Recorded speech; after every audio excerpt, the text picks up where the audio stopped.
Morning, everybody. Hope you guys can hear me okay. It is just after 8 o'clock here, March 14th, 2024. And if you are wondering, no, I have not gotten a lot of sleep. Coffee with Cody. Cheers, guys. Hope you're staying safe and healthy. If you're tuning in, let me know if you can safely where you're watching from. I've got a ticker going down at the bottom of some of the snowfall reports I've received so far, and a lot of them are very impressive, especially in the foothills, and there's a lot of locations on the Palmer Divide as well. And we have a long ways to go. A long ways to go, and I will explain that here in just a minute. You newbies, you guys really need to work on your reading and listening comprehension. So many people griping and complaining to me. Just don't understand. You guys are the source of so much joy and ulcers. Danny in Fort Collins, Wheat Ridge. Marry you. That's I'm probably gonna be single for the rest of my life. 2 feet in Security Widefield? Really? Adrift? Or is that okay? Let's talk about how to take measurements. Some of you are going to use the old-fashioned way, which is tape measures, anything that has a number scale on it. There's some blowing and drifting going on out there. So what you want to do is go out to an exposed surface, exposed terrain, and you want to take about 10 measurements in 10 different locations, and then take the average of those 10 measurements, and that's going to be your highest accurate measurement with the lowest standard deviation. Okay, so the wind is pretty blowy out there.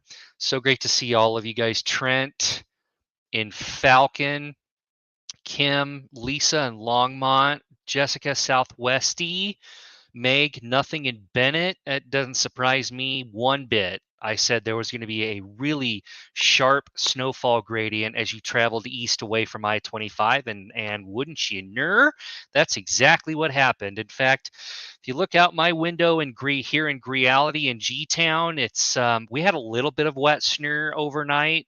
A lot of it has melted and is kind of in the grassy areas because we're still at or just slightly above freezing. Lori, 20 inches in Genesee. Boulder, 7 inches so far. Parker, Kirsten saying about 9 inches so far. Nothing in Eaton, just down the road from me. No surprise there. 5 inches in Lafayette, pretty reasonable. I said less snow would be on the north side of the Denver Metro. More snow would be on the south side of the Denver Metro. And as you can see in the ticker, I've got people in Highlands Ranch reporting 16 inches. A lot of people reporting power outages. 12 inches in the Pinery from Mike. Yep, got another 16-inch report from Debbie in Highlands Ranch. No snow in Strasburg. Vanessa, I'm not surprised either. Jen, 8 inches in North Glen. Robbie, 8.5 in Wheat Ridge. We got a 17-incher in East Monument. Nice. Almost a foot south end of Parker from Terry. Barb is saying 9 inches in Rock Ribbon. Awesome. So we've got a lot of really good, heavy, wet snowfall out there. 2 feet on Floyd Hill from Chris. No snow in Fort Collins. Again, not surprised at all. But again, we're not done yet. Not even close. So let's get to the details, and then I'll come back to some of your comments. Let me go to my slide. Here we go. Storm duration, I said we've got a long way to go. We've got an additional rip to the people in the foothills. An additional 1 to 2 feet is going to fall in the foothills on top of what is already accumulated. Additional snow accumulation is likely for the Denver Metro, especially in the south and west burbs. Areas along and west of I-25, and this includes the Palmer Divide as well, snow amounts decrease dramatically as you travel east of I-25. The only exception is going to be the elevated terrain on the Palmer Divide, and this is purely due to elevation.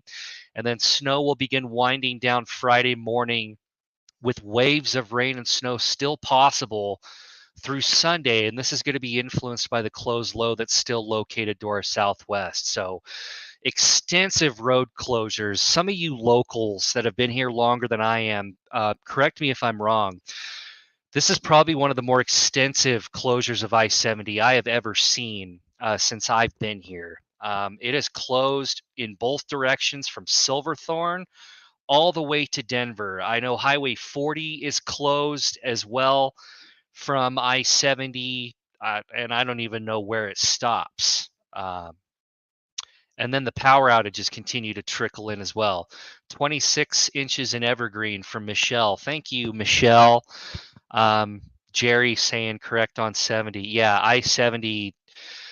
And that's because of the snowfall rates. It is snowing so hard at the rate of 1 to 3 inches per hour that the snow plows literally can't keep up with it. That's how hard it's snowing. And then, of course, you've got blowing and drifting of snow. So the plows will go through one place and the wind will just blow it right back onto the interstate. So they're kind of fighting an uphill battle here. It's Eldora is closed. Jessica's letting me know. I'm surprised that any of the resorts are going to be open because nobody can get to them. A-Basin is closed today as well.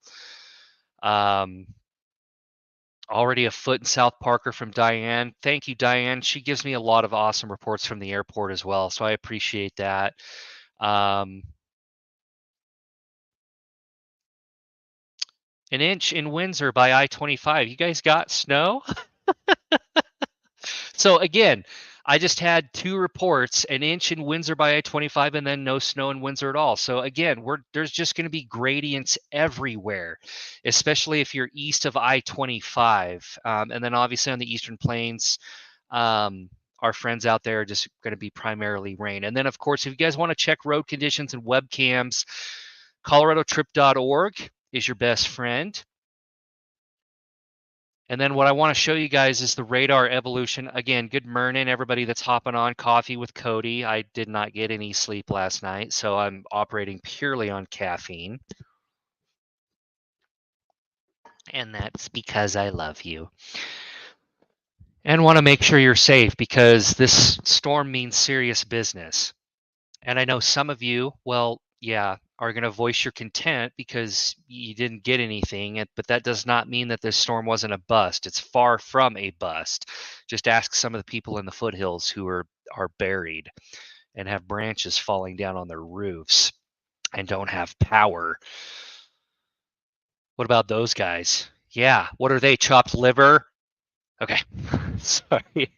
Let's go to, I want to show you guys how this storm's going to evolve today.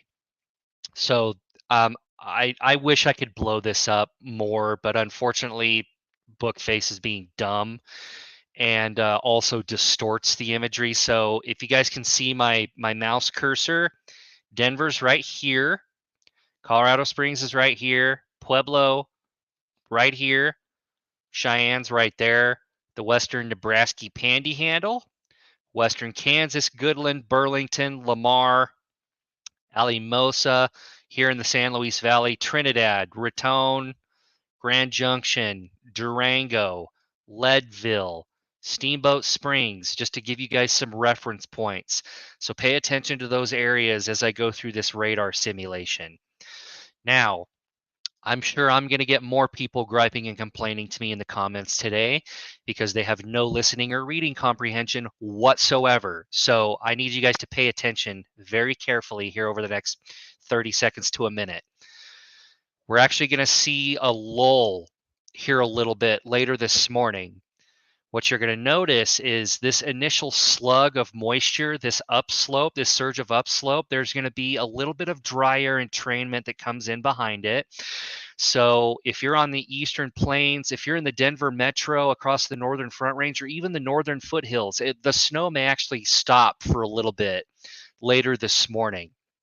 Do not let that fool you, because the deformation zone is going to kick back in. We're going to see a resurgence of easterly upslope. And do you see how fast that rain and snow filled back in?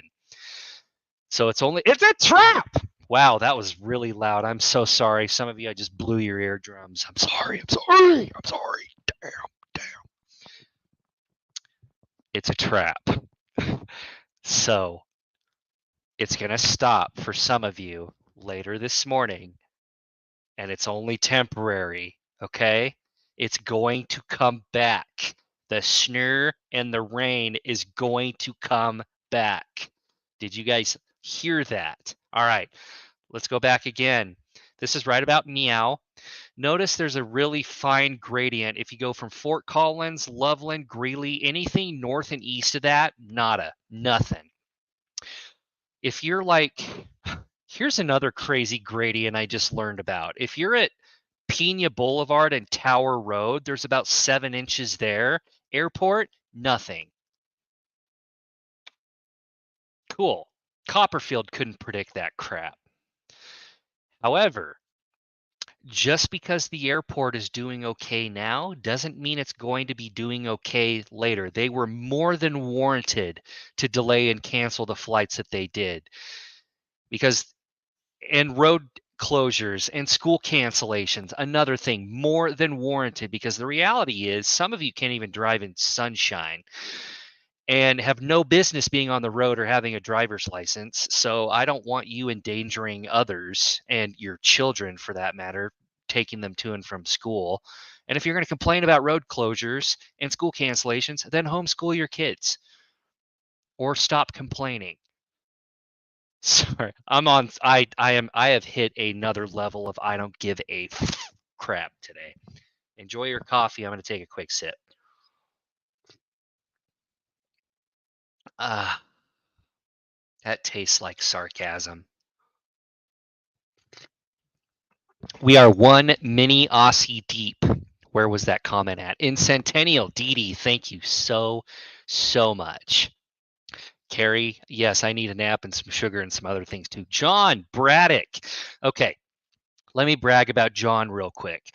I rarely, if ever, do collaborations with other influencers, but I will with meteorologists and other colleagues. And John Braddock runs Mountain Wave Weather down on the Palmer Divide. He's fantastic. John is a good friend of mine. I just saw him here at the AMS convention here in Baltimore, and is a great dude and is on course, on par to be able to do meteorology full time. He does not blow smoke up people's butts. He's very well educated, knowledgeable of the local terrain here in Colorado and the local climatology. So if you're looking for another source that provides wonderful information and is consistent and on par, John is a great resource. Mountain Wave Weather, he's awesome. Okay, let's go back to the radar real quick. So I'm going to loop this forward, going through the late morning and early afternoon. Notice the break is gone. The snow fills in with that second round of upslope in the deformation zone that slams into the foothills, the I-25 corridor, Eastern Plains, the Pueblo Donut Hole. You guys have actually gotten a pretty decent amount down there.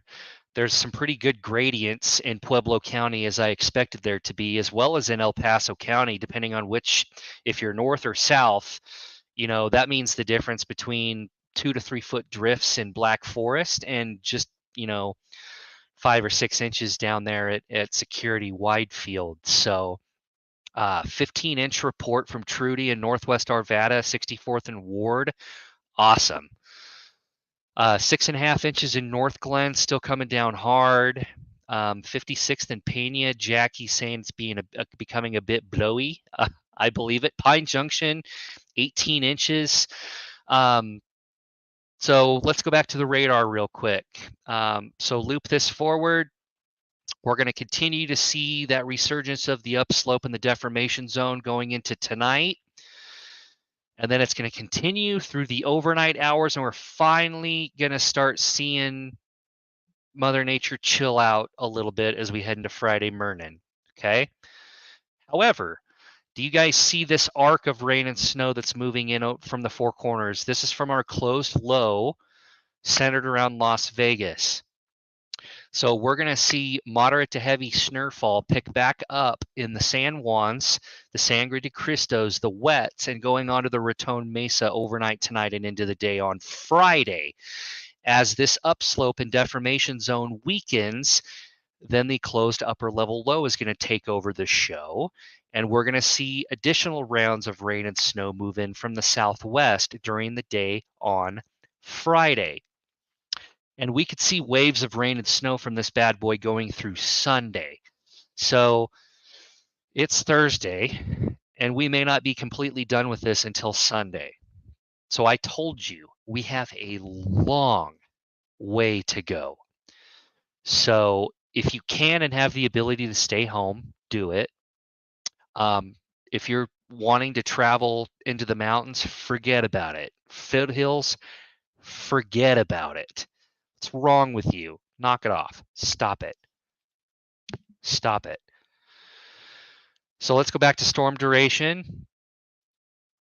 And I'll reiterate this for those of you that hopped on late. I'll also record this and post it on the book face. All right, there's a lot of people hopping into the comments that are screaming at me. I'm going to need y'all to calm down. We're getting some rain and snow reports in Larimer and Weld County if you're not in the foothills. Again, color me shocked. I'm not. I told you in previous updates in extensive detail that areas of Larimer and Weld County, there was going to be a very sharp snowfall gradient, and this upslope was going to be fighting downsloping coming off the Cheyenne Ridge. I'm not crazy, am I? I told you guys this was going to happen. And it's going to be really interesting to see how this additional surge of upslope behaves across the northern front range today. So if you're in areas like Fort Collins, Cheyenne, Loveland, Longmont, Greeley, Kersey, let's go up the I-76 corridor into Morgan County. If you guys had little or no snow, my gosh, there's my Canadian sneaking back in again. No snow. No, I'm so sorry. This storm's a crapshoot, and my brain is fried. Coffee with Cody. Everybody take a break.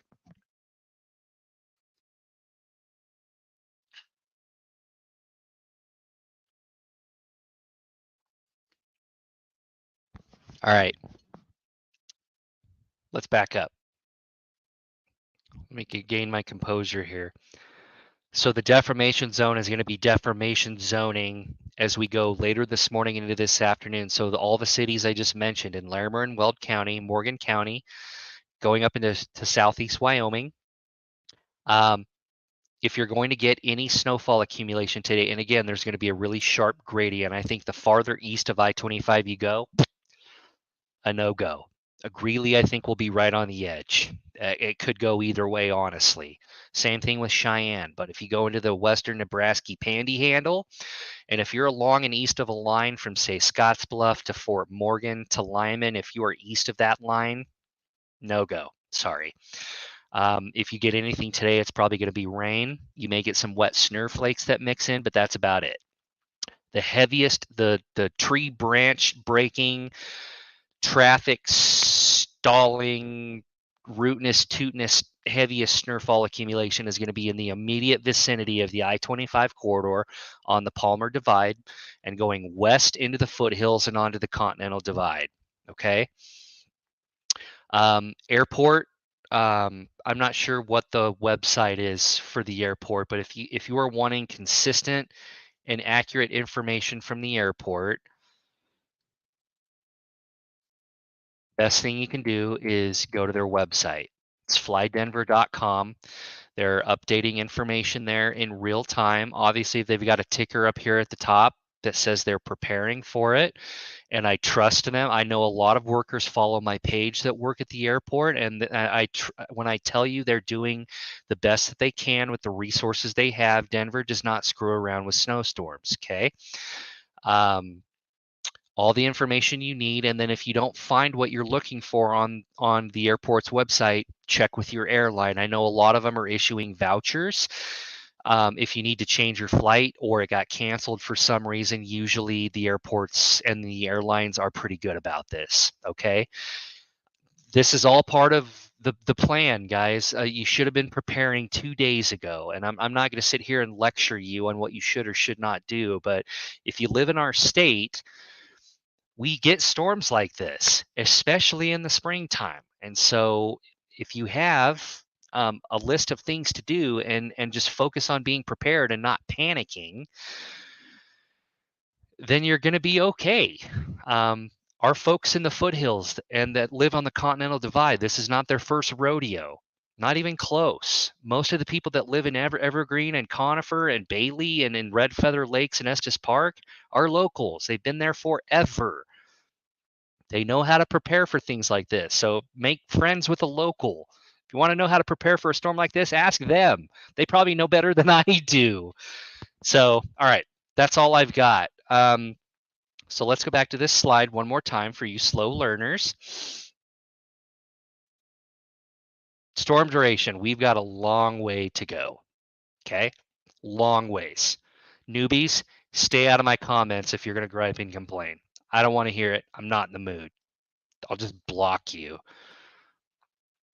An additional 1 to 2 feet in the foothills on top of what's already accumulated. Okay, additional SNUR accumulation for the Denver Metro, especially in the south burbs and the west burbs along C470.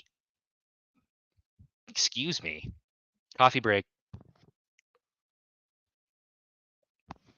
And this, of course, is going to include the Palmer Divide. Snow amounts are going to decrease dramatically as you travel east of I-25, like I said before. Snow will begin winding down Friday morning, with waves of rain and snow still possible through Sunday, influenced by that closed low that's still to our southwest. And then extensive road closures are stacking up. We've got power outages. Make sure you go to coloradotrip.org for road conditions and webcams if you decide to throw logic out the window. Best of luck to you. Let me know if you need a pallbearer at your funeral. I will keep you guys updated like I always do on the Bookface, Denver and Front Range weather. I will do my best to keep the website updated. I doubt you're going to see a lot of updates to the website today. For people that are in my email distribution list, I'll try and send some updates there as well throughout the day. And then, of course, I'm also on Twitter, X, whatever, and Instagram at Cody the Weather Guy. So, guys, please be safe. Keep the reports coming in. Be safe, stay healthy, take care of each other, don't be dum-dums, and you'll hear from me again very, very soon. Okay, great. Thanks. Bye.